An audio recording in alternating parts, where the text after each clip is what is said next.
এই তিস্তা মহাপরিকল্পনা এলাকার খুব কাছাকাছি ভারতের উত্তরবঙ্গে উত্তর পূর্বাঞ্চলের সঙ্গে বাকি দেশের সংযোগ স্থাপনকারী যে চিকেন নেক হিসেবে পরিচিত কম প্রশস্ত জায়গাটি সেটি।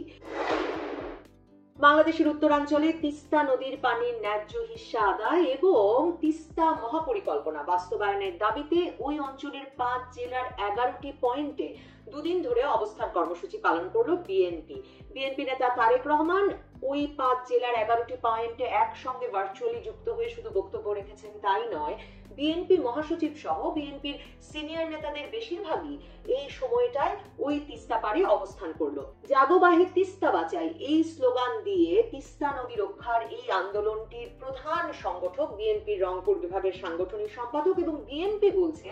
যে তারা এখন ওখানে চীনা সহায়তায় করা তিস্তা মহাপরিকল্পনার বাস্তবায়ন চাইছে। সেই 2011 সাল থেকে ভারত বাংলাদেশের সঙ্গে তিস্তা চুক্তি সই করার কথা দিয়েও তা বাস্তবায়ন না করার পর এখন চীনের সঙ্গেই বাংলাদেশ সেই মহাপরিকল্পনা বাস্তবায়নে যাচ্ছে বলে অন্তর্বর্তীকালীন সরকারের উপদেষ্টাদের কথায়ও স্পষ্ট হয়েছে। অন্তর্বর্তীকালীন সরকারের পররাষ্ট্র উপদেষ্টা তার প্রথম দ্বিপাক্ষিক সফরে চীন ঘুরে এসেছেন এবং পরিবেশ উপদেষ্টা সৈয়দা রিজওয়ানা হাসান বলেছেন যে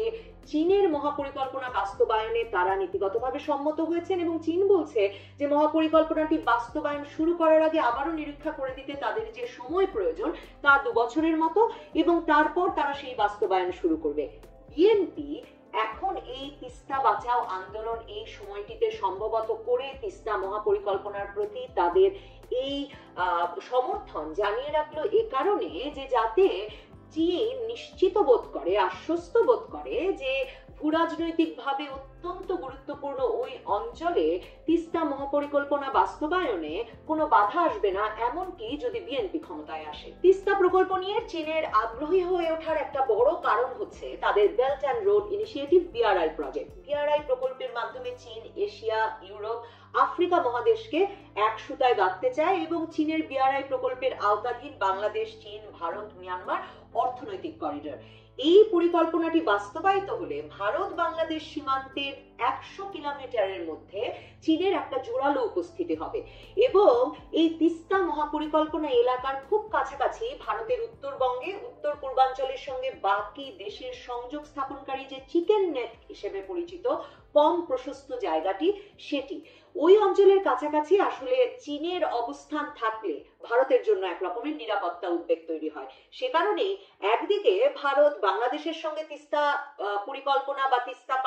পানি বন্টন নিয়ে কোনো চুক্তিতে যেতে যেমন বাংলাদেশকে এতদিন ধরে ঝুলিয়ে রেখেছে, অন্যদিকে চীনকে বাংলাদেশ এই প্রকল্প দিলে তা নিয়ে ভারতের বড় ধরনের অস্বস্তি আছে। মনে থাকবে 2011 সালে ভারতের প্রধানমন্ত্রী মনমোহন সিং এর ঢাকা সফরের সময় বাংলাদেশের সঙ্গে তিস্তার পানি বন্টন চুক্তি সই হওয়ার কথা ছিল। সে সময় পশ্চিমবঙ্গের মুখ্যমন্ত্রী মমতা ব্যানার্জির বিরোধিতার মুখে চুক্তি সই হতে পারেনি। 2014 সালে ক্ষমতায় আসেন প্রধানমন্ত্রী নরেন্দ্র মোদী এবং তিনি বাংলাদেশ সফরে আসার সময় সঙ্গে নিয়ে আসেন মমতা ব্যানার্জিকে তিস্তা চুক্তি সই হবে এই আশ্বাস দিয়ে। কিন্তু এরপর 10 বছরের বেশি সময় কেটে গেছে, বাংলাদেশের সঙ্গে ভারতের তিস্তা চুক্তি সই হতে পারেনি। ক্ষমতাচ্যুত হওয়ার আগে 15 বছরের বেশি সময় ধরে ভারত চীন দুই তরফকেই খুশি রেখে এগিয়ে চলার চেষ্টা করা, মানে ভারতের সঙ্গে তো তার ঘনিষ্ঠ সম্পর্ক সর্বজন বিদিত ছিল, কিন্তু চীনকেও বাংলাদেশের সবচেয়ে বড় বাণিজ্য অংশীদারে তিনি পরিণত করেন, অনেকগুলো বড় প্রকল্প দেন চীনকে এবং ভারত বরাবরই চীনের দিকে কেন আওয়ামী লীগ সরকার ঝুঁকে পড়ছে তা নিয়ে একরকম অস্বস্তির মধ্যে ছিল। কিন্তু 15 বছরের একেবারে শেষে এসে শেখ হাসিনা তিস্তা নিয়ে শেষ পর্যন্ত এমন একটা মন কষাকষির অবস্থায় পড়েছিলেন ভারত চীন দুদেশের সঙ্গে যে দুদেশের শীর্ষ নেতৃত্বের সঙ্গে তার দূরত্ব স্পষ্ট হয়ে উঠেছিল জুন জুলাইয়ের পর তার করা ভারত ও চীন সফরে। 2024 সালের জুনে ভারত সফরে যাওয়ার আগে শেখ হাসিনা ঘোষণা দেন সংসদে দাঁড়িয়ে যে আওয়ামী লীগ সরকার, শেখ হাসিনার সরকারও চীনের সহায়তাতেই তিস্তা মহাপরিকল্পনা বাস্তবায়ন করতে যাচ্ছে এবং দ্বাদশ নির্বাচন মানে 2024 সালে শেখ হাসিনার করা সর্বশেষ নির্বাচনের আগেই চীনের রাষ্ট্রদূত, ঢাকায় নিযুক্ত চীনের রাষ্ট্রদূত বলে গিয়েছিলেন যে নির্বাচনের পরপরই তারা কাজ শুরু করতে চান তিস্তা মহাপরিকল্পনার এবং নির্বাচনের পরপরও পররাষ্ট্রমন্ত্রীর সঙ্গে দেখা করে এসে চীনের রাষ্ট্রদূত বলে গিয়েছিলেন যে তারা খুবই দ্রুত তিস্তা মহাপরিকল্পনা বাস্তবায়নের কাজ শুরু করতে চায়, এটার একটা আনুষ্ঠানিক ফিরতে দিতে চায়। কিন্তু এর মধ্যে মে মাসে ভারতের পররাষ্ট্র সচিব এসে তখনকার আওয়ামী লীগ সরকারকে জানিয়ে যায় যে তারাও এখন এই ভারতও ওই তিস্তা মহাপরিকল্পনা অর্থায়নে রাজি আছে। কিন্তু তারপরেও জুনে গিয়ে সংসদে দাঁড়িয়ে শেখ হাসিনা ভারতের প্রস্তাবের কথা উল্লেখ না করে বলেন যে চীনের সঙ্গে মহাপরিকল্পনা বাস্তবায়নে যাচ্ছে আওয়ামী লীগ সরকার। এরপর এই অবস্থায় এর এক সপ্তাহ পরেই যখন তিনি ভারত সফরে যান, তখন সারা ভারত জুড়েই আলোচনা চলছিল যে ভারত সরকারের এত ঘনিষ্ঠ হাসিনা সরকার, আওয়ামী লীগ সরকার শেষ পর্যন্ত চিকেন নেকের কাছাকাছি ওই অঞ্চলে এত বড় অবকাঠামোগত উন্নয়নের কাজ চীনকে দিতে যাচ্ছে এবং ভারতকে বিপদগ্রস্ত করতে চাইছে। এই বাতাবরণে একদিকে যেমন ভারত তবু তিস্তা মহাপরিকল্পনা বিষয়ে বা তিস্তার পানি বন্টন চুক্তির বিষয়ে কোনো চূড়ান্ত সিদ্ধান্ত বা চূড়ান্ত আশ্বাস আওয়ামী লীগ সরকারকে দেয় না,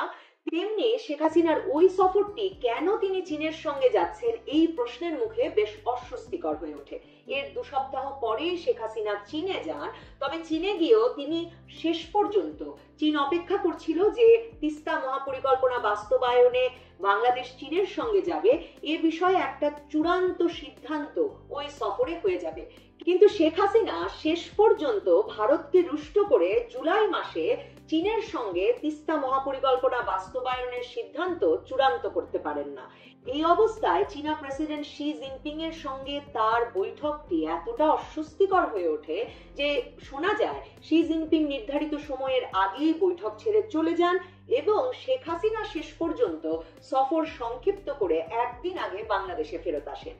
তিস্তা নিয়ে তাই বাংলাদেশের মানুষের কষ্ট, দুর্দশা, ভোগান্তি যেমন পুরনো, বিশেষ করে উত্তরবঙ্গের মানুষের পুরনো এই নিয়ে রাজনীতি আর চীন ভারত দুই শক্তিশালী প্রতিবেশীর টানাটানিও। এবার সম্ভবত অন্তর্বর্তীকালীন সরকার এবং বিএনপি দুই তরফেই নিশ্চিত করা হলো চীনকে যে তাদের সাথে যাওয়াই বাংলাদেশের বর্তমান এবং ভবিষ্যৎ নেতৃত্বের ইচ্ছা। ভারত সরকার যে চীনের তিস্তা মহাপরিকল্পনা বাস্তবায়নে বাংলাদেশের এই সর্বসম্মত সিদ্ধান্তে অস্বস্তিতে থাকবে তা বোধহয় বলাই বাহুল্য।